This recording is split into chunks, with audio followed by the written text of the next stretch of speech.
Let's talk about closing date and date of possession. So when you're writing your purchase agreement, one of the questions me or a realtor on our team or the realtor that you're using will ask you is, when would you like to close? And that variable varies based on everything else that's going on in a number of transactions. So if you are buying a house without selling a house, that's cool. You could probably pick a date, and as long as your lender can meet that date, then you could probably close on that day. Personally, I like Wednesday closings because sometimes things do not always go as planned when it comes to your real estate transaction. And if something comes up at the last minute and the lender is a little bit delayed in getting the closing completed, then you could usually get it squeezed in Thursday or Friday of that week. So then your plans for moving on the weekend aren't completely ruined. Closings on Fridays have a tendency to wreck your life for a couple of days, because if you have a moving truck and family coming in on Saturday to help you move and your closing just got delayed until Monday, that sucks.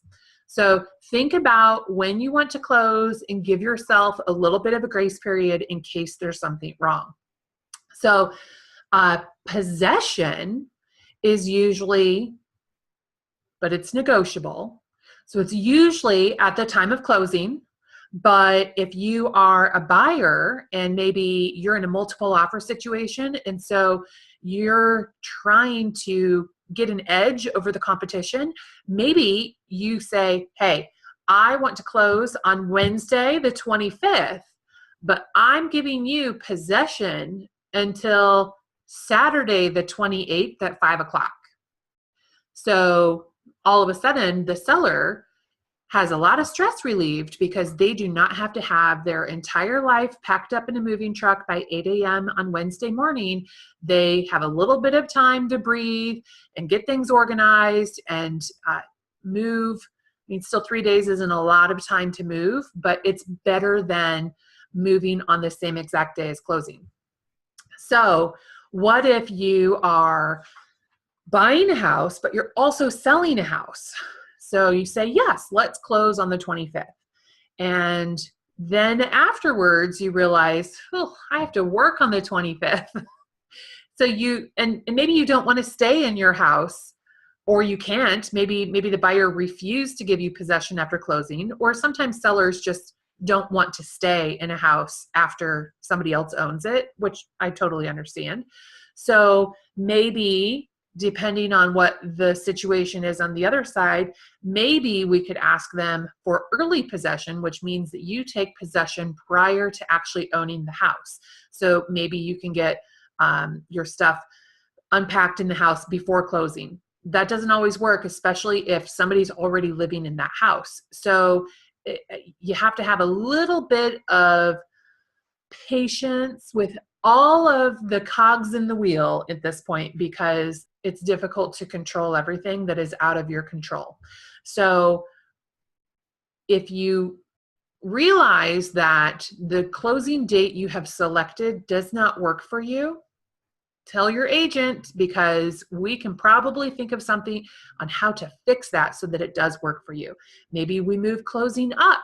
Maybe everybody agrees to move closing back. You know, there's ways around that particular problem. Nobody wants you to call out sick to work and put yourself at risk of losing your job or getting in trouble.